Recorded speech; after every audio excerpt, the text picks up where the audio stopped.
President Trump has put Iran on notice and repositioned huge military assets to the region, an armada by any measure. But what is it actually capable of? And what does an operation like this look like from the inside? From tactical to strategic, I've worked inside the inner mechanisms of operations like these, and I'll give you my best assessment of the most likely and the most dangerous courses of action. Is the target Iran's supreme leader? And if they did take out the Ayatollah, what would that mean? We'll break it all down for you. This is the Security Brief.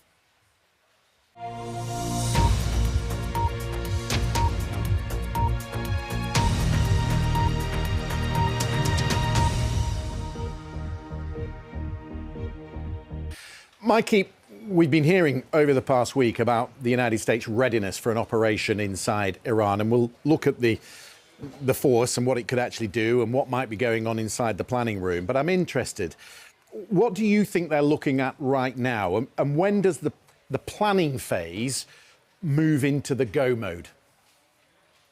Yeah, hi, Christian. I think there are a number of trigger mechanisms that will be looked at across the political and military spheres. But let's try and understand why the US has not launched an attack yet. I mean, we've been in limbo for about 10 days now with people expecting one. So let's have a look at what's under consideration. I think there are two key components here. One is a defensive component, and the other one is an offensive component. So defensively, I think it's basically Israel's ability to be able to withstand a counter response from Iran, not just one, but maybe two or three. And what that involves Iron Dome. So let's take a look at what Iron Dome is. What you're looking at here is a map, basically. Iron Dome is a common term that's effectively used for Israel's ability to defend itself with air defense batteries. But actually, when you go into Iron Dome, it's a three-tiered layered air defense system. And it starts with what is called Iron Dome, right in the middle, and that's annotated by the red circle that you can see around Tel Aviv. That's basically the Tamir missile system, and it goes from about 3 to about 40 kilometers. And that basically targets rockets and missiles, anything that will get through, if you like. The second bit on that is the blue bit. That goes out to 300 kilometers. That's David's sling. It's called David's sling. And that basically goes out to 300 kilometers and targets short-range ballistic missiles. And then the big wide one you can see there, the yellow one, that's the Arrow system, and that's Arrow 2 and 3. Basically, that targets high-speed, high-altitude ballistic missiles, and it can even go, Arrow 3 can even go into space. And how many missiles does that kind of defense structure require in order to work effectively? Yeah, that's actually the nail on the head. That's the key bit here. So if you look at the Iron Dome system alone, so that inner red circle, there are about 10 batteries of Iron Dome Tamir missiles that protect Israel. Now, they need around 600 to 800 missiles to be able to withstand a barrage from Iran. So if you imagine that 600 to 800 missiles from one attack, and then you've got all of the missiles that go into David's sling and all of the missiles that go into Arrow 2 and 3. Imagine the stockpiles that are going to be required to withstand that barrage from Iran. So I think that basically is one of the trigger mechanisms. And we also know through open source intelligence that the US are now putting extra missile batteries. So that could be THAAD, which is Terminal High Altitude Air Defense Systems, or Patriot. They're putting additional ones in to be able to absorb anything that Israel's Iron Dome, David's sling and Arrow might not be able to. OK, got it. That's the defensive part of that equation you talked about. What about the offensive? I think basically, Christian, it's all about intelligence. It's about building up human intelligence, so informants, imagery intelligence called IMINT, and ELINT, which is electronic intelligence. And the amount of intelligence that is required across those three in order to launch offensive strikes is significant. So I think that'll be another part. On the last security brief, we were focused on Venezuela, and we looked at the capabilities of the USS Gerald R. Ford. This time we're looking at the USS Abraham Lincoln, which was redeployed from its operations in the Indo-Pacific region, but I would imagine has a similar firepower, right? Yeah, it's slightly smaller. The Gerald R. Ford is the biggest aircraft carrier, biggest warship that's out there. The Abraham Lincoln is Nimitz class. We'll canter through this quickly, but basically America has 11 aircraft carriers, and it can deploy roughly half of that globally. So the reason why a carrier gives such freedom of maneuver is that you can position it in international waters without requiring permission from any other country to use their air bases. That's called home basing. Now remember, territorial waters start at 12 nautical miles off the coast, as does sovereign airspace. So actually a carrier could potentially get fairly close to where it wants to hit its targets. Let's take a quick look at the Abraham Lincoln. It's got 5,000 plus personnel on it. They can actually surge on a combat surge capability through a 24-hour period up to 160 missions, and it's nuclear powered, so it can go without refueling for up to 20 years. That's a lot of kit. I mean, I'm looking at the image there on the deck, and you're so close to Iran and the many proxies, under greater threat perhaps than the Gerald R. Ford was in Venezuela. How do you defend a critical asset like that, like an aircraft carrier? Yeah, well, you've got all sorts. I mean, it's a great question. It's all about layered air defense. And let's just take a quick look at the aircraft capability on the Abraham Lincoln. You've got the F-18 Growler. That's basically suppression of enemy air defense, so that can get airborne and start targeting radar systems on surface-to-air missile systems. It can also do jamming.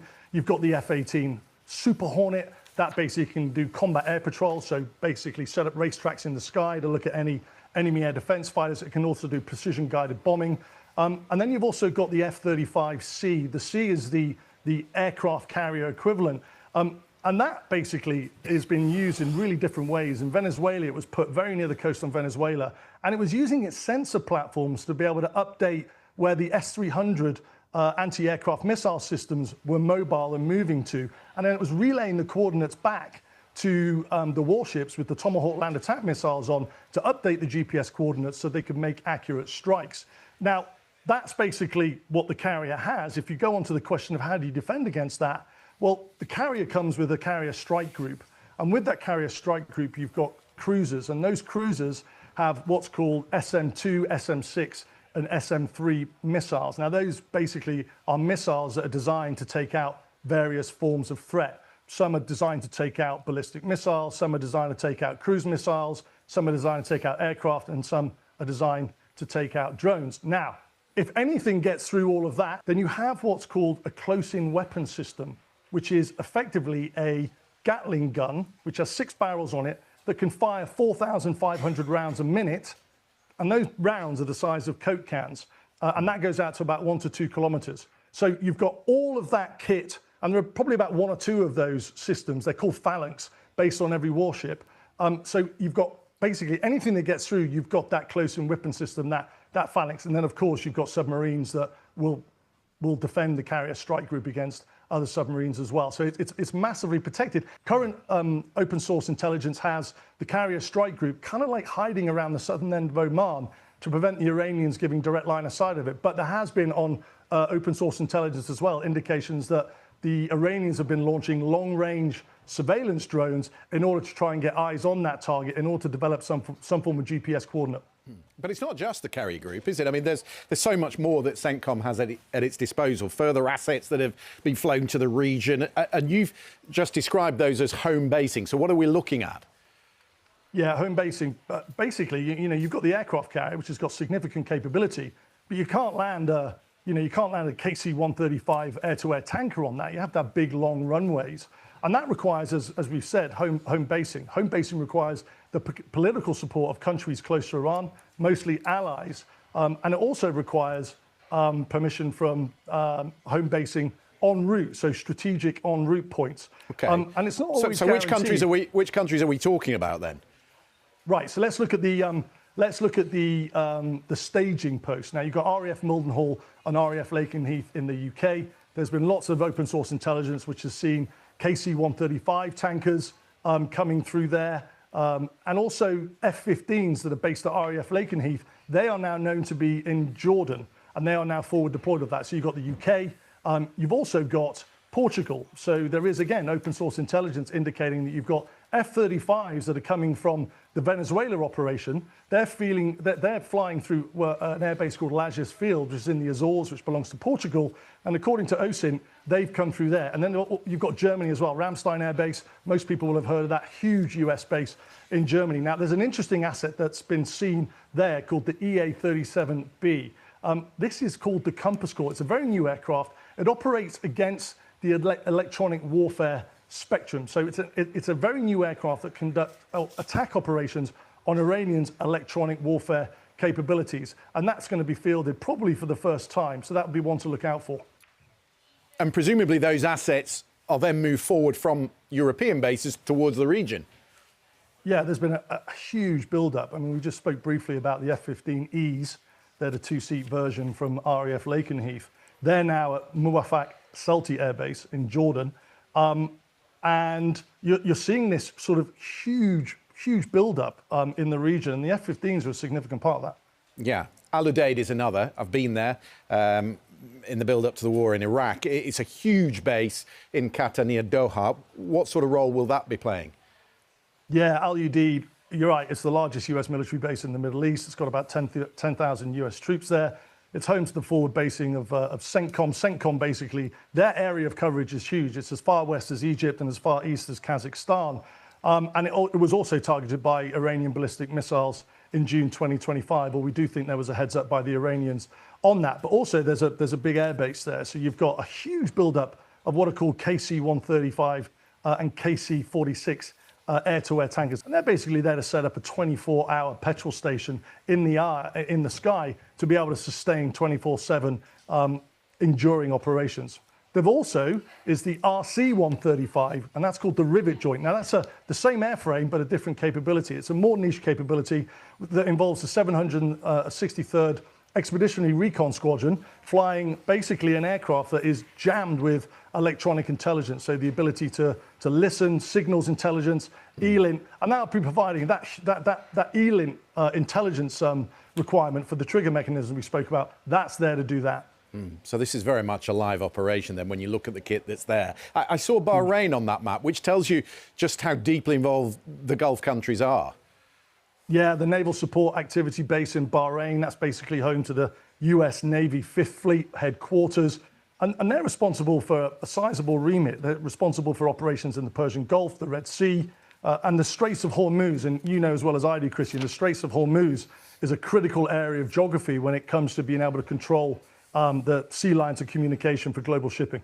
Last year, in the build-up to Operation Midnight Hammer, that strike on Iran's nuclear facilities, we had satellite imagery of the B-2 Spirit stealth bombers in Diego Garcia. Do you see a similar build-up there? Yeah, I think what's interesting at the moment is, and I think we can show a satellite image from 2025 last year from Planet Labs.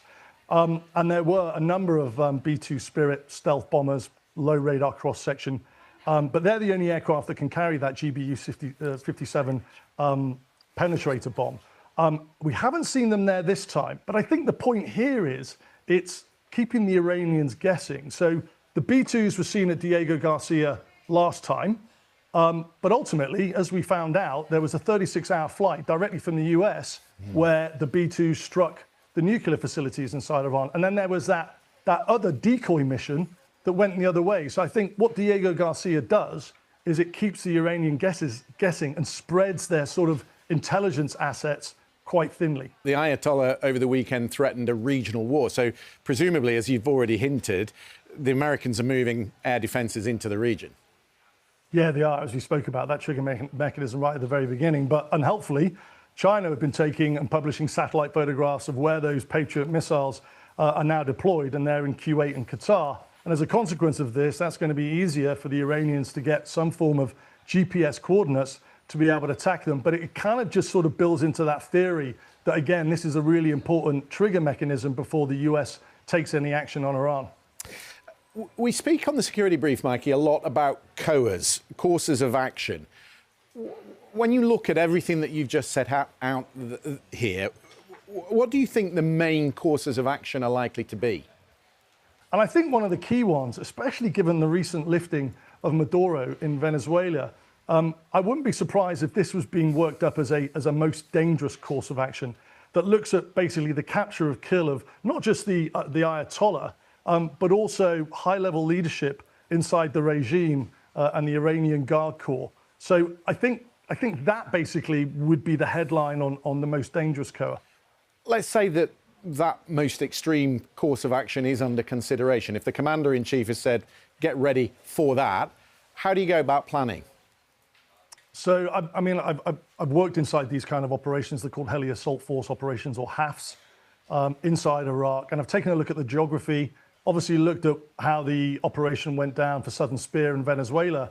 And I think Iraq would be the most obvious point to put the 160th in. Now, the 160th are called the Night Stalkers. They're the Special Operations Aviation Regiment that the US used to lift Maduro.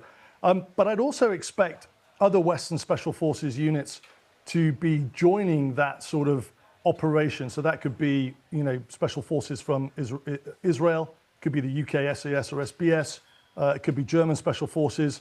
And I think they'll all work together on sort of trying to figure out the best way to cut this. All of those Special Forces teams bring something very unique and very special to the table. But this is a very different environment to the Caribbean, Mikey. I mean, long distances involved. How different does a mission like this look to the one in Venezuela? Yeah, and that's a real key point in all of this. It's very different. Let's take a look at a map here, and I think we can bring up sort of a straight line. It never is straight line, obviously, but it's around 640 kilometers from Erbil or near Erbil to Tehran. 400 miles, that's roughly. Helicopters can travel at about 2 miles a minute at 120 knots. So we're talking about really a 200-minute flight, which is about 3 hours 20. So it's a long transit. That's likely to be at night, and it would be fraught with surface-to-air missile threats, including man-pad threats that we spoke about in Venezuela. That's basically a shoulder-launched missile system that could be popped up with a soldier and launched. It uses an infrared seeker, and it's really difficult to defend against. Looking at this and sort of just looking how we kind of did it in the past, I think 3 hours 20 is a bit too much to bite off. So I think what would happen is that you'd use all of those assets for suppression of enemy air defense, the F-15s to soften targets, Iranian surface-to-air missile systems, ballistic missile systems. They'd soften that route up like they did when we looked at the target sets in Venezuela. And then I think it would allow them then to put what's called an FOB, a forward operating base, somewhere way closer, about halfway down that track, so they can give them some distance, but at the same time, they can launch with safety. So I think you'd see a precursor operation to that before that most dangerous COA was actually committed to. What other COAs do you think are on the table? I think one of the premises of why the US is doing this is going back to the nuclear facilities. There is there's open source intelligence that suggests that construction is now going on at the Natanz and Isfahan plants. So I think, again, the US are going to use that intelligence to be able to get ahead and prevent the Iranians from being able to rebuild these facilities. And again, that was what the B-2 bombers and the GBU-57 penetrator bombs were used for. Should we be looking at signals on the ground, some softening up, targets being hit to lay the groundwork, if you will, for some of these COAs? Yeah, I think both COAs will require, it goes back to suppression of enemy air defense, so using those F-18 Growlers, using the F-35 to be able to understand the sensory aspects, and targeting those surface-to-air missile systems, targeting the ballistic missiles, surface-to-air missile systems that have now been replaced around the nuclear plants. So depending on whether that most dangerous COA, which is the targeted leadership COA, or whether it's the nuclear facilities, or whether it's a combination of both, it will need softening of targets, and that will require a lot of strikes. And I'm pretty sure the Israelis, the IDF, will be involved in that as well. Okay. Just to finish, Mikey, you've already said you've been involved in missions like this. So walk me back to that time. How do you plan and prepare for a mission like this? And what is it like being on perpetual standby? Yeah, I mean, you have to sort of go back 6 years from the type of operation that we saw in Venezuela and the type of one that we're potentially talking about here. And it all starts at home. You build up your skill sets flying at night on night vision goggles. You then learn to do that in formation with other helicopters, first 2, then 4. You then learn what type of threats are posed to you from the ground. You learn about your self-defense systems on the helicopter. You learn how to operate those. That can be flares for infrared missiles like man-pads. It could be radar warning receivers with chaff. Chaff is basically little bits of metal that you kick out for a radar missile that might be tracking you, and it puts up a plume, which is designed basically to decoy the missile. And then you move into what are called CAMEOs, which are composite air operations. And that basically is where you're speaking to a commander in a command and control platform, which is usually airborne. And he is talking to, or she is talking to, aircraft assets that are, again, that we've spoken about, those assets that are there to soften up the route that you're taking in order to minimize that threat. So, you know, for me, it was a 6-year journey. But just in terms of the preparation, it strikes me that once you're deployed, with all this training that you've talked about, your days, possibly weeks on standby, how does that preparation change once you are part of the bigger plan? Well, I mean, so yeah, it's another great question. So you're basically going into the operating environment where you're expected to conduct these missions. So, for example, when we went into Iraq in 2003, we're going into Ali al Salem. Now, it wasn't that hot because it was February, but you can imagine deploying there in June. It's blazingly hot. That affects the power of the engines, for example. It's supremely dark, so there's no cultural lighting. So you might have to operate 4-ship helicopter operations onto simulated targets at night in the heat with reduced power, and you just have to get used to that in order to ameliorate and reduce the risks that you might have when you're going on a mission. Again, you're looking at intelligence, you're looking at route study, you're looking at potential contingencies, or, you know, you've got to imagine as you're there for sort of 4 to 6 weeks, if you're lucky, you're looking at the routes. That can be compromised and you may have to replan very quickly. So it's about getting all of that information in your head and being able to adapt and be agile as required.